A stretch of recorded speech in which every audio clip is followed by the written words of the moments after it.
सर्वधर्मस्थापकत्वं सर्वधर्मस्वरूपः ஆச்சாரியம்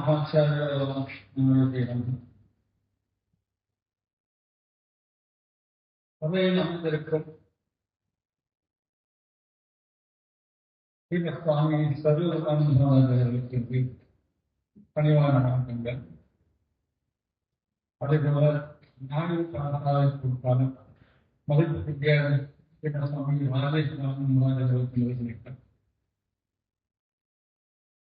ராமகிருஷ்ண சார்பான தலைவரான மாதாஜி அவர்களுக்கு வணக்கம். அதேபோல அந்த இடம் சிறப்பு விருந்தினர்களுக்கும் பெற்றோருக்கும் நண்பர்களுக்கும் வணக்கம். மாணவர்களுக்கு என்ற ஆசீர்வாதம். இன்றைய தினம் ஸ்ரீராமகிருஷ்ணனுடைய 191வது பிறந்தநாளை கொண்டாடுகின்றோம். இந்த விழாவினுடைய முக்கிய கருத்து, அடிப்படை கருத்து மத நல்லிணக்கம் என்பது எல்லோருக்கும் தெரிந்தது. மத நல்லிணக்கத்தை பற்றி நாங்கள் பல இடங்களில் பேசிக் கொண்டிருக்கிறோம்.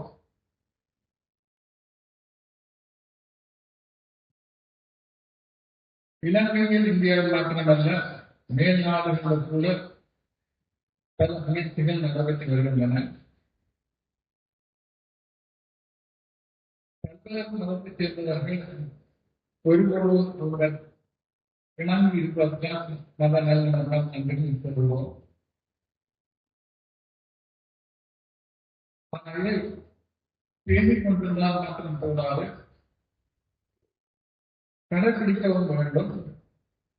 அதற்கு வழிவகுத்தவர் ஸ்ரீராமகிருஷ்ண பரமஹம்சர். அவருடைய வாழ்க்கையை படித்தவர்கள் தெரியும். ஆனால் அவர்களோடு எல்லோரும் எல்லா மதங்களையும் கடைபிடித்து பார்க்க முடியாது. அவர் காட்டிய வகையில் நாங்கள் அந்த கருத்தை ஏற்றுக்கொள்ள வேண்டும். ஆனாலும் அதை எப்படி கடைபிடிப்பது? நடைமுறை சிக்கல்கள் வரலாம். இது எல்லாருக்கும் வழிகாட்டும் வகையில் சுவாமி விவேகானந்தர் இந்த மத நல்லிணக்கத்துக்கு இன்னொரு கோணத்தில் எங்களுக்கு வழிகாட்டியிருக்கிறார். அதற்குதான் அவர் கொடுத்த பெயர் யூனிட்டியன் வெரைட்டி என்று சொன்னார். தன்மையில் ஒருமை. யூனிட்டியன் வெரைட்டி தான் எங்களுடைய பலம். தன்மையில் ஒருமை காண்பது எங்களுக்கு பலத்தை கொடுக்கும். இது அவர் தன்னுடைய பல்வேறு சொற்கொள்களில் எடுத்து காட்டியிருக்கிறார். இப்போது பலரும் அதை எடுத்து காட்ட தொடங்கியிருக்கிறார்கள். தன்மையில் ஒருமை என்றால் என்ன? அதற்கு நான் சில உதாரணங்கள் சொல்வேன். உதாரணமாக இந்த மாலை இருக்கிறது. இந்த மாலையில் பல்வேறு நிறங்களை கொண்ட பூக்கள் இருக்கின்றன. அந்த வகையில் இங்கே பன்மை இருக்கிறது, பல்வேறு நிறங்கள்.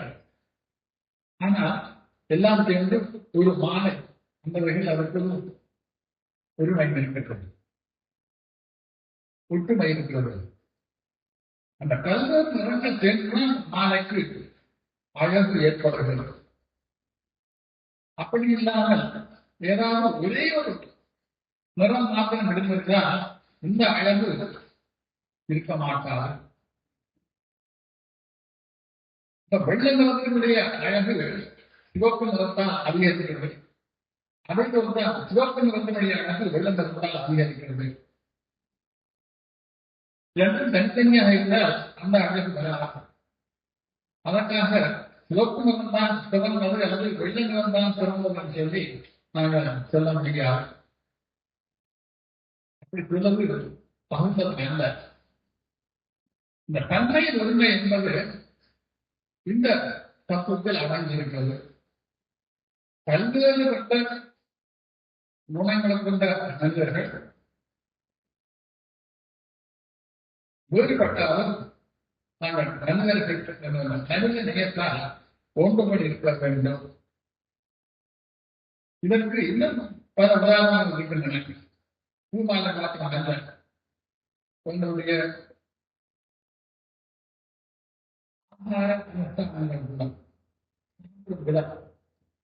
இது கூட வேறுபடுகின்றன. இடத்திற்கு இடம் வேறுபடுகிறது. யாரும் சொல்ல முடியாது தாங்கள் பார்க்கிற சாப்பாடு தான் சிறந்தது என்று சொல்லி. அது அவர்களுக்கு சிறந்தா இருக்கலாம், மற்றவர்களுக்கு அது சிறந்ததாக இருக்கலாம், மற்றவர்களுக்கு வேறு விதமாக சாப்பிடுகிறது.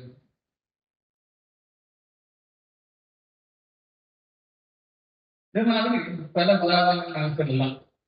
இந்த பன்மை உரிமை என்பதை இந்த பன்மை உரிமை என்பதை பார்க்கும்போது நீங்கள் ஏற்றத்தாழ்வுகளை பற்றி பார்க்கவே கூடாது. ஏற்றத்தாழ்வு என்பது இல்லை. எல்லோரும் ஒரே குறிக்கோளை நோக்கி பயணம் செய்து கொண்டிருக்கிறோம். மதத்தினுடைய நோக்கம் வந்தான் விவேகானந்தர் சிறப்பாக சொல்லிவிட்டார்கள். தெளிவான கருத்து.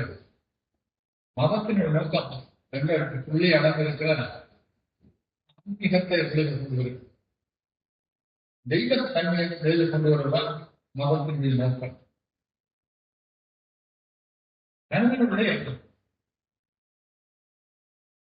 கீழ்த்தரமான மிருக சுபாவம் அடங்கியிருக்கிறது, மனித சுபாவம் அடங்கியிருக்கிறது. அதே போல தெய்வ சுபாவம் அது அடங்கியிருக்கிறது. இந்த கீழ்த்தரமான மிருக சுபாவத்தை கட்டுப்படுத்த அடக்கி மனித சுபாவத்துக்கு வந்து மேலும் முன்னேறி தெய்வ தன்மையை காட்ட வேண்டியதுதான் மதத்தினுடைய நோக்கம். அதற்குத்தான் மதங்கள் உருவாக்கப்பட்டன. மதங்களை கடைபிடிப்பதன் மூலம் அது எந்த மதமாக இருந்தாலும் சரி, தங்களுக்கு விருப்பமாக எந்த ஒரு மதத்தை இருந்தாலும் சரி கடைபிடித்து அதன் மூலம் தங்களுக்குரிய இடம் இருக்கிற அந்த தெய்வாம்சத்தை தெய்வ சுபாவத்தை வெளியில் கொண்டு வருவதுதான் என்ற நோக்கம். அந்த நோக்கம் ஒன்றாக இருக்கிறது. இங்க வேறுபாடு இடமில்லை. தாங்கள் பயணிக்கும் பாதை வேறு என்னால் சேர வேண்டிய இடம் ஒன்று. பாதை வேறுபாட்டுக்கு நாங்கள் முக்கியத்துவம் கொடுக்க தேவையில்லை. பாதை வேறுபாட்டுக்காக நாங்கள் கருத்து வேறுபாடு சந்திக்க தேவையில்லை. ஒவ்வொருவருக்கும் தனிப்பட்ட பாதை. சொன்னார் ஒவ்வொருவருக்கும் தனிப்பட்ட ஒரு மதம் இருக்க வேண்டும் சொல்லி, ஒரே மதத்தை சேர்ந்தவராக இருந்தால் கூட ஒவ்வொரு மனிதனுடைய தனிப்பட்ட முறையில அவருடைய அணுகுமுறை வேறு. இந்த அணுகுமுறை வேறுபடுவதா ஆனால் பயணிக்க முடிந்தது. எல்லோரும் ஒரே மாதிரியில் பயணிக்க முடியாது. எல்லோரும் ஒரே பழக்க வழக்கங்களை கொண்டிருக்க முடியாது.